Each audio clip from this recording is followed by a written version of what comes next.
Green Crosscode Man, the Snyder Cut, will not be seen tonight, so that we can bring you the following special presentation.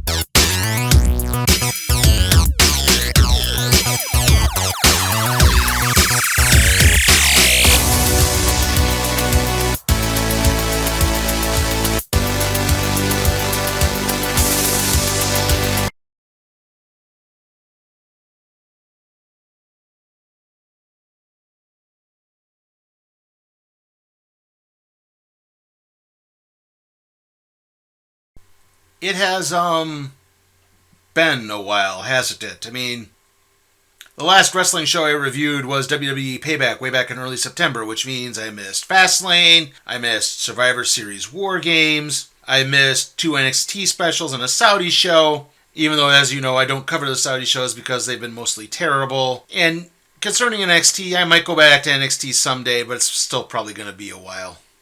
I missed every big AEW show between All In to World's End, so that was All Out, Wrestle Dream, Full Gear, and of course World's End. I haven't covered Impact Wrestling since Against All Odds way back in June, so I completely missed that they announced they're going back to TNA at, I think it was Slammiversary. I can't remember if that was before or after I hurt myself, so again, trying to catch up as best as I can.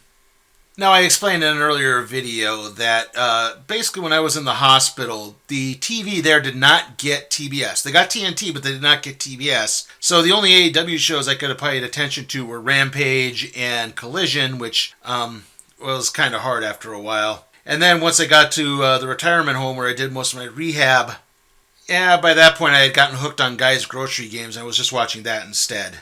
So, yeah, I've missed a lot. And yeah, I know I could have watched a lot of the pay-per-views and stuff on my phone, but I just didn't want to have that on for 3+ hours a bunch of times. So that's kind of why I skipped out on that. Anyway, let's get started covering some of the recent developments in the world of professional wrestling, starting with some of the big ones.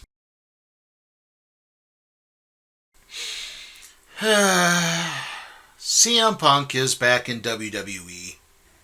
You know, if you couldn't tell from my Collision reviews, I'm just tired of CM Punk and his shenanigans. I don't deny his talent, his charisma, his drawing power, but I'm just kind of sick of the world of CM Punk, okay?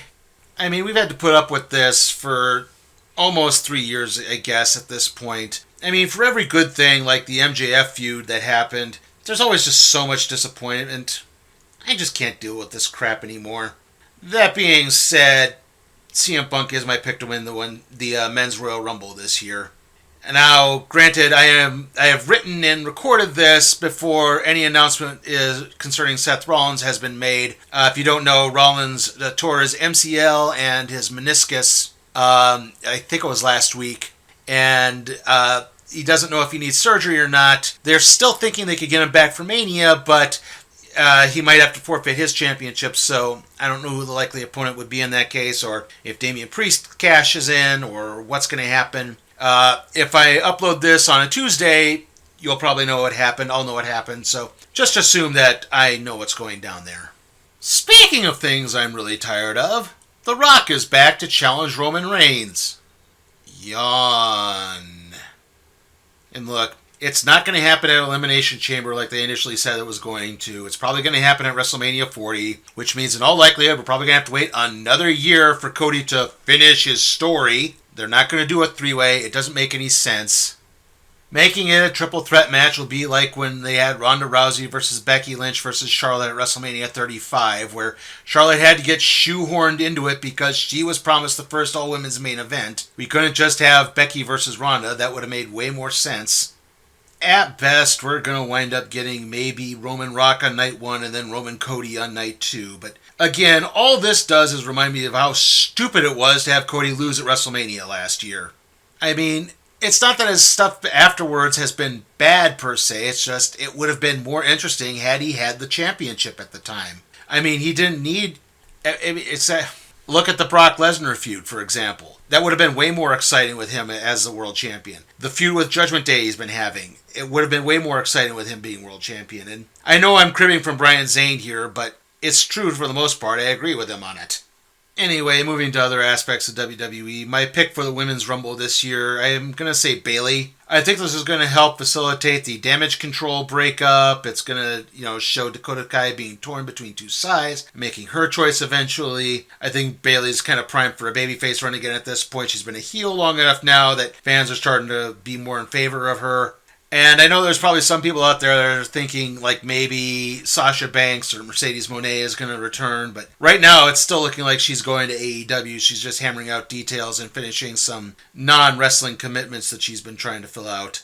And I know they're priming for Becky Lynch and Rhea Ripley to take each other on at Mania. But, the Women's Royal Rumble is a little too recent to have two-time winners at this point. I think it would make a little bit more sense for Bayley to win. She hasn't won the Rumble. Becky already has. You could do something at Elimination Chamber that sets her up for Mania and Rhea Ripley there. So yeah, that's why I'm picking Bayley to win the Women's Royal Rumble.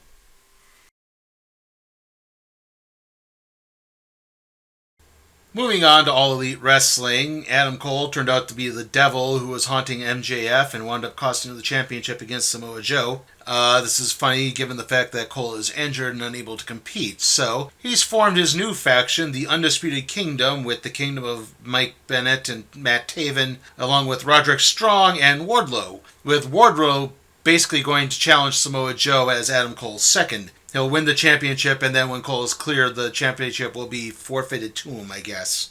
I mean, the reveal was not surprising, but I do have to wonder if we're actually going to get a conclusion on this, or, if Joel will just hold it long enough for Cole to be cleared. That being said, if that was confusing, it's not as confusing as the AEW's women's division is right now. I think the top feud is still basically Timeless Toni Storm versus Saraya. The Outcasts have basically permanently broken up, and I'm still confused as to who exactly is the babyface in this feud, because both women have been portrayed as heels.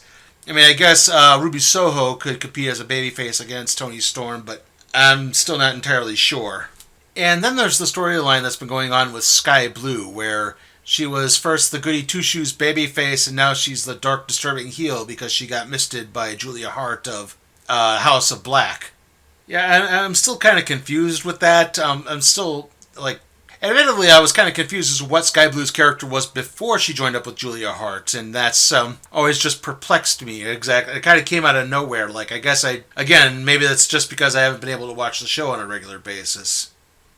And you know what? I'm going to touch very lightly on this. Again, completely confused by, say, the whole Don Callis, Chris Jericho, Sammy Guevara thing. You go through the whole point of having Sammy turn on Jericho just before he goes on paternity leave. Then he comes back and rejoins with Jericho. Good way to make that feel completely pointless. So yeah, AEW is definitely in a weird spot with me right now.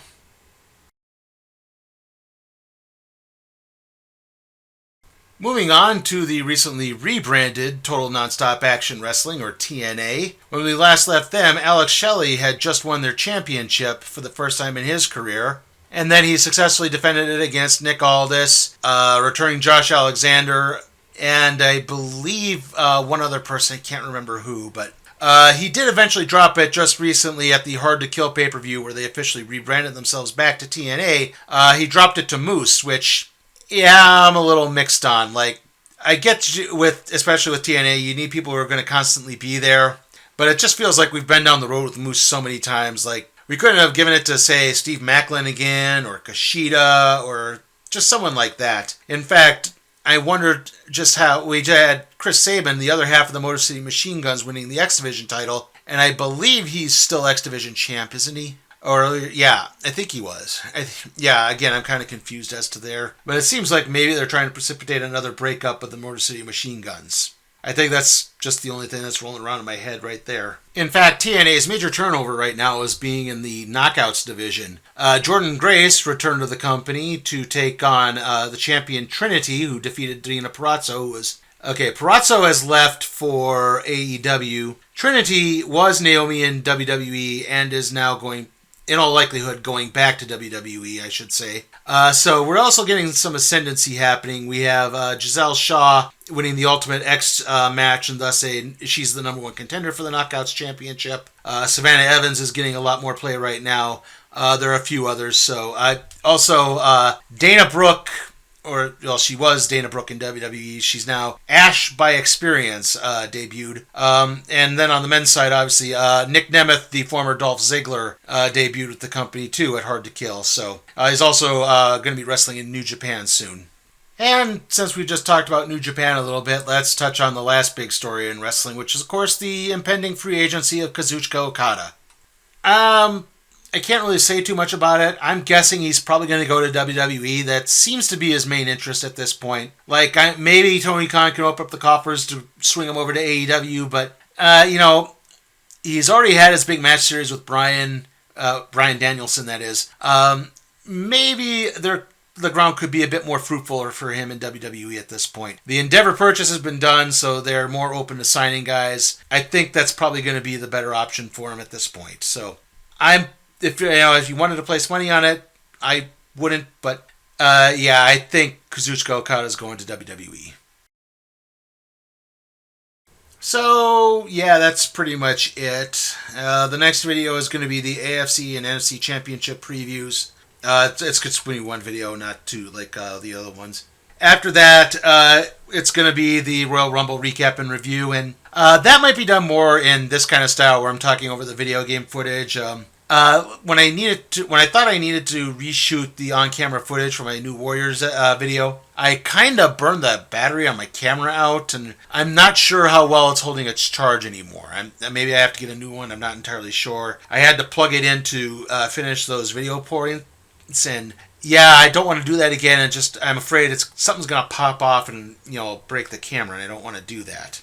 But after that, the random trade review video on Age of Bronze Volume 2 will be the next video after that. And then we'll be doing the Super Bowl 58 preview. See you all next time.